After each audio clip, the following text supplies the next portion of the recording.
Assalamualaikum, halo kawan-kawan anak kreatif, kembali lagi bersama Kampung Anak Kreatif. Nah, kali ini kita berada di segmen tutorial belajar seru. Untuk edisi kali ini, tutorial belajar seru akan menghadirkan sebuah tutorial yang sangat berguna untuk Bapak Ibu guru dan teman-teman pengajar, juga untuk mentor sebuah diklat ataupun training yang saat ini banyak diminati, seperti training menulis online, membuat desain grafis, dan training belajar bahasa asing secara online. Jika di edisi tutorial belajar seru sebelumnya kita membahas mengenai bagaimana cara membuat akun di Moodle dengan cara yang cepat dan mudah, maka di edisi kali ini kita akan membahas tentang cara membuat materi pembelajaran secara online dan terkoordinasi dengan mudah.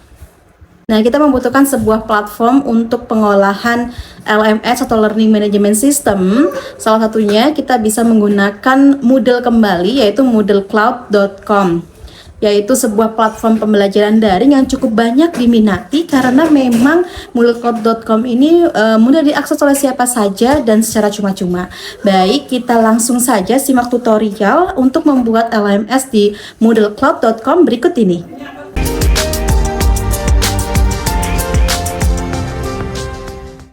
Ya, pertama kita mengakses website moodlecloud.com di browser, lalu kita login dengan akun yang sudah kita buat sebelumnya. Kemudian akan tampil seperti ini, kita langsung klik saja site name kita. Selanjutnya kita ganti modus edit atau edit mode ya, agar kita bisa melakukan berbagai penyuntingan atau penambahan objek pembelajaran. Dan ini tampilannya ada beranda, dashboard, serta kursusku dan administrasi situs. Kita masuk ke kursusku untuk menambahkan objek pembelajaran atau membuat kursus baru gitu ya. Nah, selanjutnya setelah mengklik menambah kursus baru, kemudian kita lengkapi semua yang perlu kita isi seperti nama lengkap kursus, nama singkat kursus, dan yang diberi tanda merah ini berarti wajib diisi ya. Nama singkat kursus itu bisa apa saja, ini terserah kita akan memberi nama apa, tapi yang pasti harus memiliki nama yang dimengerti oleh peserta didik. Lalu kemudian keterlihatan kursus ditampilkan gitu ya. Lalu ini adalah tanggal mulai. Tanggal mulai kursus akan dimulai pada tanggal berapa dan jam berapa. Ini perlu kita buat atau aktifkan di sini ya, tanggal mulai dan tanggal berakhir kursus tersebut.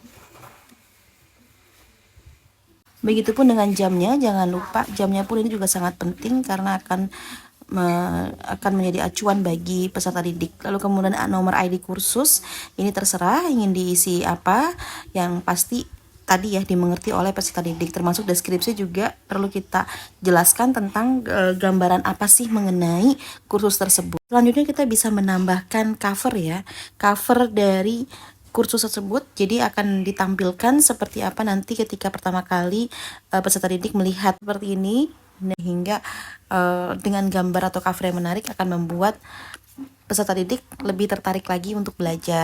Lalu kita mengisi format ya. Format ini bisa kita buat format mingguan atau bulanan, terserah yang mana yang diperlukan. Lalu jumlah bagian juga terserah, kita membuat format mingguannya dalam 4 minggu, atau kalau format bulanan misalnya dalam 3 bulan dan seterusnya. Bagian yang disembunyikan ini kita bisa pilih apakah tidak tersedia atau tidak terlihat ya. Tata letak kursus juga apakah satu halaman atau per halaman. Tinggal dipilih saja. Tampilan juga demikian, apakah kita ingin menampilkan jumlah pengumumannya seperti apa, tampilan buku nilai, tampilan laporan aktivitas dan seterusnya. Kemudian untuk berkas dan unggahan, ini adalah terkait dengan file atau unggahan maupun berkas gitu ya, yang akan diupload oleh peserta didik. Nah, ini kita bisa memilih berapa besar ukurannya gitu, tapi yang paling bagus agar peserta didik bisa mengunggah berkas dengan maksimal, kita buat yang paling maksimum ukurannya yaitu 100 MB. Selanjutnya untuk pelacakan penyelesaian ini bisa aktifkan ya semuanya, tapi sudah sesuai dengan apa yang kita harapkan, jadi tidak perlu diganti lagi. Biasanya sudah sesuai, tapi kalau ingin diganti pun juga bisa disesuaikan. Grup juga demikian. Lalu kemudian ada penamaan ulang peran. diganti dengan nama lain gitu, misalnya dengan atau istilah lain bisa kita buat di sini ya. Lalu kemudian tag, jika ada diperlukan ada tag kita tambahkan. Selesai, selanjutnya kita klik simpan dan tampilkan. Nah, ini penampilan laman kursus kita yang telah kita buat tadi ya. Jadi ada umum, kemudian tanggal per pekannya tersebut. Nah, ini kita bisa menggantinya. Umum ini kita bisa ganti misalnya dengan pendahuluan ya, atau bisa menggunakan istilah apapun itu yang sekiranya bisa dimengerti oleh pengajar dan pembelajar. Selanjutnya kita bisa mengeditnya atau menyuntingnya dengan memberikan berbagai keterangan gitu ya, misalnya seperti deskripsi tentang apa saja yang harus kita lakukan selama pembelajaran daring ini. Jadi seperti gambaran umum tentang aktivitas yang akan dilakukan. Jika telah selesai kita simpan. Nah, ini akan tampil seperti ini. Selanjutnya kita bisa menambahkan aktivitas atau sumber sebagai objek pembelajaran ya. Kalau dalam pendahuluan ini biasanya kita menambahkan tentang panduan belajar. Nah, untuk menambahkan panduan belajar biasanya kita membutuhkan berkas gitu ya. Berkas yang akan kita sematkan di dalamnya. Kita bisa menggunakan ini berkas, lalu kita beri nama dan beri deskripsi singkat gitu. Kalau misalnya panjang itu tidak cukup gitu ya, maka kita perlu menambahkan berkas seperti ini. Biasa kita ambil dari local disk kita, lalu kemudian kita unggah berkas tersebut. Nah, kita tampilkan deskripsi ya agar terlihat. Kalau sudah selesai kita simpan kembali. Jadi pada sesi pendahuluan ini kita memiliki panduan belajar. Nah, selanjutnya kita bisa tambahkan lagi dengan misalnya forum gitu ya. Biasanya adalah forum perkenalan di awal pembelajaran. Nah, ini kita harus pilih icon yang sesuai juga gitu ya, agar kemudian nanti ketika ingin saling berkenalan, peserta didik bisa saling memberikan tanggapan atau penyampaian perkenalan mereka begitu. Nah, ini kita bisa atur tentang ketersediaan, lampiran, dan jumlah kata. Itu disesuaikan saja sesuai dengan kebutuhan yang kita perlukan.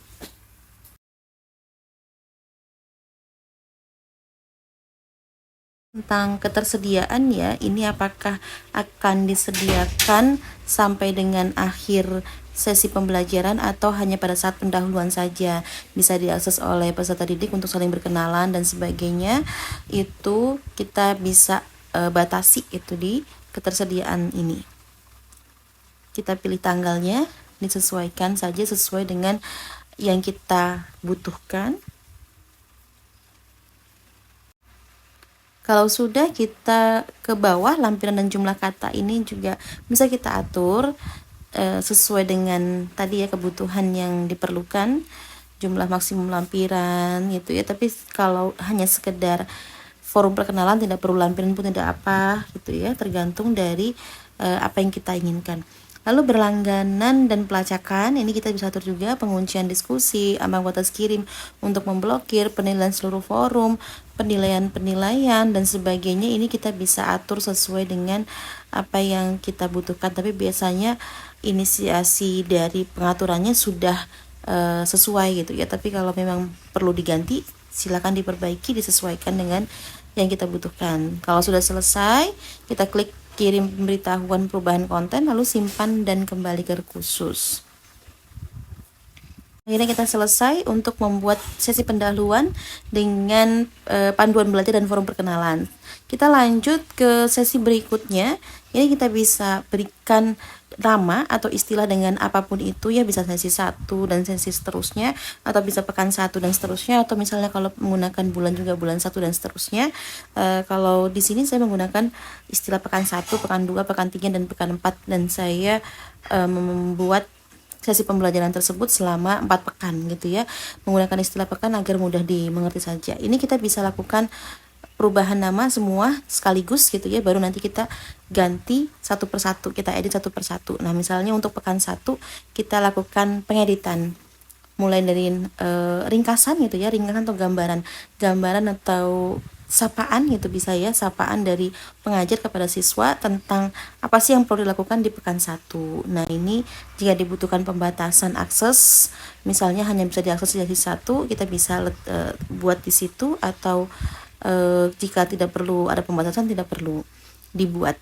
Jika sudah selesai, kita lakukan simpan perubahan ya, kemudian kita bisa menambahkan materi-materi gitu ya, atau objek pembelajaran di dalamnya.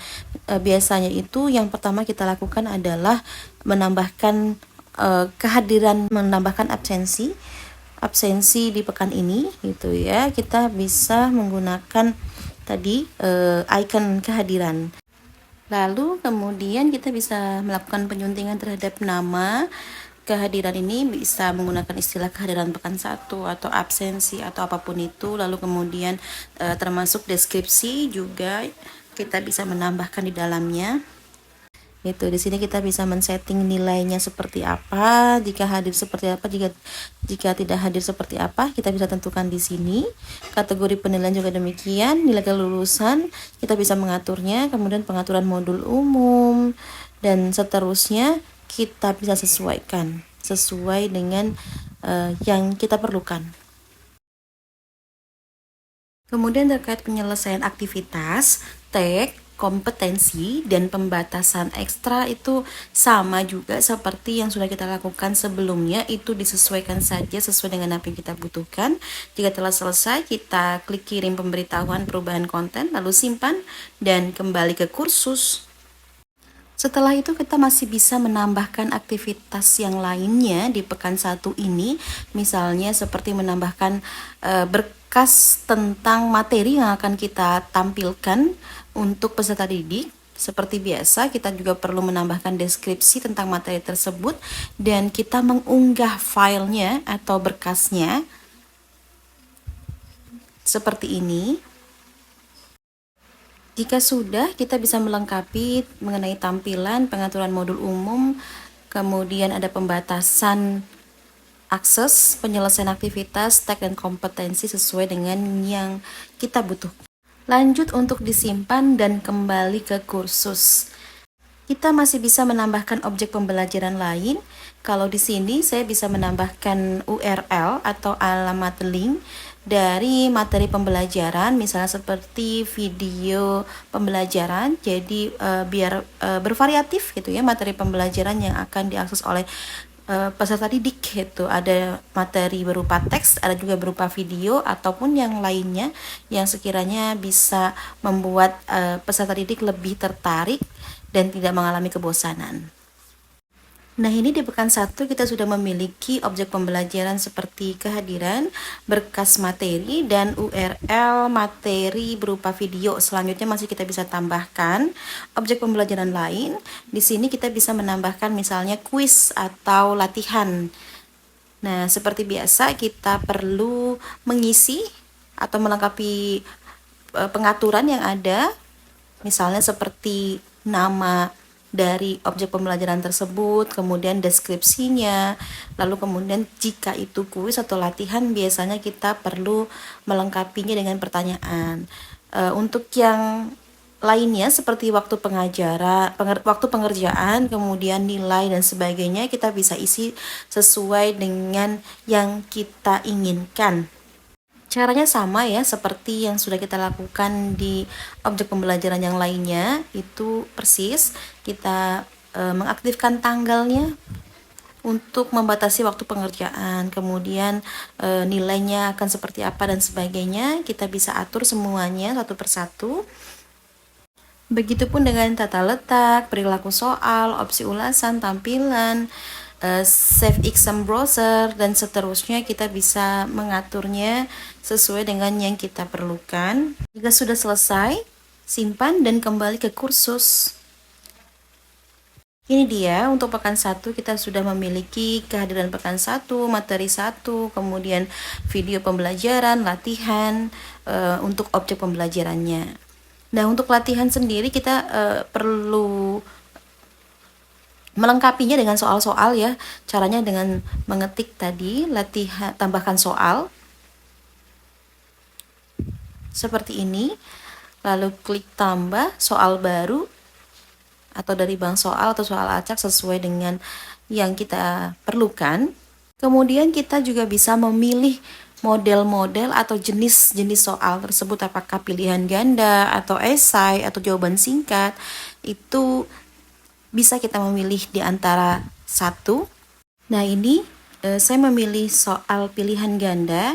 Seperti biasa, kita juga perlu melengkapi termasuk file yang dibutuhkan, kita unggah berkasnya, lalu kemudian kita berikan keterangan tentang file yang kita unggah gitu ya, jika memang ada penyandang disabilitas seperti itu. Lalu kemudian kita simpan gambarnya dan kita lanjutkan untuk melengkapi segala sesuatu yang dibutuhkan, seperti misalnya pertanyaannya, lalu mengisi pilihan ganda di kolom yang disediakan, misalnya A apa jawabannya, pilihan B apa saja jawabannya, dan kita juga harus menyertakan nilainya. Misalnya ketika peserta didik memilih A, maka itu apakah jawaban yang benar atau salah, dan nilainya berapa. Lalu kemudian jika memilih B seperti apa, C seperti apa, dan seterusnya. Seperti itu kita perlu melengkapi di kolom yang telah tersedia tersebut. Kolom pilihan 1, pilihan 2, dan seterusnya ini adalah berisi jawaban-jawaban pilihan ganda, yaitu misalnya A apa, B apa, C apa, dan seterusnya. Lalu kemudian nilai itu kalau misalnya benar, jawaban A itu adalah benar, maka mendapatkan nilai 100 atau 10 tergantung dari yang kita setting. Lalu kalau misalnya salah, mendapatkan nilai 0 atau minus 1 atau minus berapa, itu tergantung juga dengan yang kita setting. Kemudian untuk kolom umpan balik ini adalah informasi dari pilihan ganda yang dipilih oleh peserta didik. Ketika misalnya dia memilih jawaban A dan ternyata itu benar, kita bisa memberikan umpan balik bahwasanya benar, silakan lanjut di pertanyaan berikutnya. Atau kalau misalnya salah, kita bisa memberikan umpan balik salah, silakan coba sekali lagi, misalnya seperti itu. Jika sudah selesai, seperti biasa kita simpan perubahan, dan kemudian kita akan dihadapkan dengan tampilan seperti ini. Kita bisa memberikan nilai maksimum dari seluruh soal yang kita berikan, misalnya 100 atau 10, tergantung dari yang nilai yang telah kita setting. Ya, akhirnya selesai untuk kegiatan di pekan 1. Ada objek pembelajaran, kehadiran pekan 1, materi 1, video pembelajaran, dan latihan. Selanjutnya kita bisa masuk untuk mengedit atau menambah objek pembelajaran di pekan kedua. Ini hampir mirip dengan pekan 1, tinggal bagaimana kita bisa melengkapinya gitu ya, atau kita ingin menambahkan dengan objek yang lainnya. Kalau di sini saya menambahkan dengan mengadakan webinar ya, selain menambahkan objek pembelajaran seperti yang sebelumnya di pekan 1, yaitu ada kehadiran pekan 2, lalu kemudian materi 2, dan ini untuk webinar kita bisa memilih big blue button. Ini kita lengkapi. Untuk jenis model kita bisa memilih ruangan dengan rekaman atau disesuaikan dengan yang diperlukan. Kemudian nama ruangan ini kita setting seperti nama meeting atau pertemuan atau rapat gitu ya, misalnya webinar satuan waktu. Lalu kemudian jika sudah kita lengkapi yang lainnya seperti setelan ruangan gitu ya, ini adalah sapaan ketika webinar telah dimulai, misalnya ada tampilan apa, lalu kemudian lihat rekaman setelan kunci dan peran ditugaskan selama sesi berlangsung. Itu kita juga bisa mengaturnya. Setelan kunci itu apakah mengaktifkan kamera atau mengaktifkan mikrofon, kita bisa setting di situ. Kemudian untuk peran yang ditugaskan ini juga kita bisa men-settingnya, misalnya seperti pengajar ataupun penonton, siapa saja yang terdaftar, atau kita perlu menambahkan siapa saja, kita bisa mengaturnya di sini. Kemudian kita lengkapi informasi lainnya seperti waktu sesi, ini kapan berlangsungnya gitu ya, dan selama berapa jam atau berapa menit, lalu tanggal berapa, Dan kemudian juga kita bisa mengatur pengaturan modul umum, pembatasan akses, penyelesaian aktivitas tag dan sebagainya. Ini mirip juga dengan apa yang telah kita lakukan sebelumnya di pekan 1, seperti ketika mengatur latihan ataupun kehadiran seperti itu ya, ada pembatasan akses dan penyelesaian aktivitas dan sebagainya. Jika sudah selesai, jangan lupa klik simpan dan kirim pemberitahuan perubahan konten. Nah, ini di pekan 2 saya telah memiliki kehadiran pekan 2, materi 2, dan webinar satuan waktu. Ini masih bisa ditambahkan dengan aktivitas atau kegiatan maupun objek pembelajaran yang lainnya, tergantung dari yang kita perlukan. Nah, ini saya menambahkan kuis. Ini juga hampir sama dengan kuis di latihan 1 ya. Meskipun kita bisa mengganti model atau jenis kuisnya dengan misalnya esai atau jawaban singkat ataupun pilihan ganda atau mencocokkan dan yang lainnya. Seperti itu. Caranya mirip. Tinggal dilengkapi saja yang diperlukan. Seperti itu. Jika sudah selesai, kita lanjut ke simpan perubahan. Ya. Jika sudah selesai di pekan 2, kita bisa melanjutkan di pekan berikutnya. Ini opsional ya, tergantung dari pengajar ingin membuat selama berapa sesi gitu ya, atau pekanankah atau minggu atau bulanankah seperti itu, dan waktunya durasinya selama berapa pekan atau berapa minggu itu disesuaikan saja. Untuk pekan 3 ini saya menambahkan tugas praktek ya. Untuk yang lainnya objek pembelajarannya itu sama, misalnya seperti mengisi kehadiran pekan 3 atau absensi, kemudian ada materi 3, kemudian ada latihan, dan yang berbeda dengan yang sebelumnya saya menambahkan tugas praktek. Nah, tugas praktek ini juga hampir mirip begitu ya dengan yang lainnya. Ini tinggal kita pilih objek pembelajarannya adalah penugasan. Selesai. Semuanya telah terisi dari mulai pendahuluan pekan 1, pekan 2, pekan 3 sampai dengan kegiatan di pekan 4. Nah, ini adalah tampilan depan ya, tampilan depan dari kursus yang telah kita buat tadi atau kegiatan pembelajaran daring yang telah kita buat tadi. Ada cover yang kita tambahkan dan deskripsi. Nah, ini di sini juga ada persentase tentang kemajuan belajar atau kemajuan aktivitas, progres aktivitas pembelajaran yang dilakukan oleh peserta didik. Di situ ketika peserta didik melakukan aktivitas-aktivitas, kemudian setelah selesai memberi tanda selesai, maka di presentasi itu akan bertambah gitu ya. Nah, ini telah selesai 5% karena telah melakukan absensi di pekan 1. Nanti ketika yang lainnya diisi, itu misalnya latihan atau materi dibaca, latihan diisi, penugasan telah dikerjakan dan sebagainya, maka persentase tadi akan terus bertambah gitu sampai dengan 100% jika telah selesai semua dilakukan.